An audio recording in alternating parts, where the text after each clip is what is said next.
Cursing the future. Through the 1990s, in cities, towns and villages throughout the former Soviet Union, industrial workers gathered in bars, restaurants, bazaars and apartments to curse the future. I credit the phrase to my friend Asqat Yerkimbay, who was describing growing up in the central Kazakhstan mining town of Zhezdy, but I'd heard a similar story from many other people. For 75 years, industrial workers were folk heroes, lauded in speeches, newspapers, books, movies, and war posters for their efforts to make the Soviet Union a world power. Newsreels and propaganda films recorded the whirring machines of the factory assembly line, the intense heat of the steel furnace, the jagged face of the coal seam, the electricity pylons stretching into the distance, each product coming off the line, each steel ingot, ton of coal or megawatt of electricity representing the growing strength of the Soviet Union, the fulfillment of the great Soviet dream. And the dream makers were Lenin's proletariat, the engineers, the coal miners, the steel workers, the engine drivers. Industrial jobs paid better than most professions and often came with perks such as apartments and vacations to summer resorts. They also helped reinforce the status of women in society.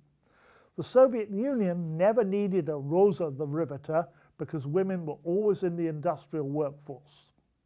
And then, in 1991, it all ended. Most citizens had no idea of what was coming or how it would change their lives forever. With the collapse of the Soviet Union, the central planning system that had supported the economy collapsed too. In every sector, production was determined by targets and quotas, which usually had little or no relationship to demand. Factories, mines, and collective farms had to meet targets, even if what they produced was not needed and piled up in rail cars or rotted in warehouses. In the factories of Central Asia, workers continued to show up, but the targets and subsidies from Moscow had ended, and there were few new customers. Some factories tried to adapt to the market economy, but most lacked the money to modernize or invest in new equipment, and they could not compete for quality and price with industries in other countries. By the mid-1990s, most had closed. Almost all the canned goods, clothes, shoes, pots and pans on the bazaar were imported from China and other Asian countries. Official reports tell the story of Kyrgyzstan's economic collapse in sanitized, bureaucratic terms, the language of economists, policymakers, and development experts. The calculations were at the macro level: cold measurements of gross domestic product, consumer price indexes, output by economic sector, government debt, and foreign direct investment.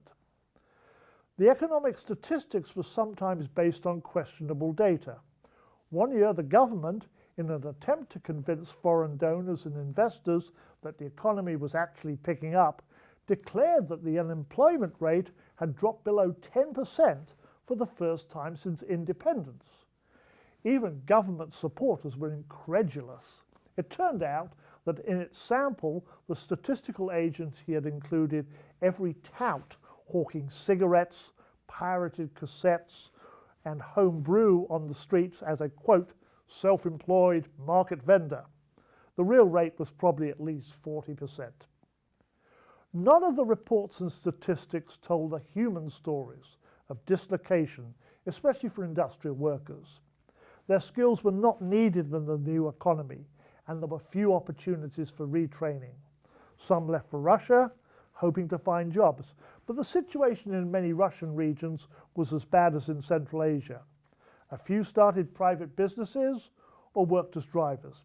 Some just gave up. It was not only the loss of income, devastating though that was, it was a loss of purpose, dignity, and respect. They had been the breadwinners for their families.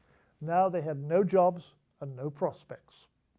In some families, women became the main wage earners, but while they kept the family fed, their husbands sometimes felt the loss of status even more intensely.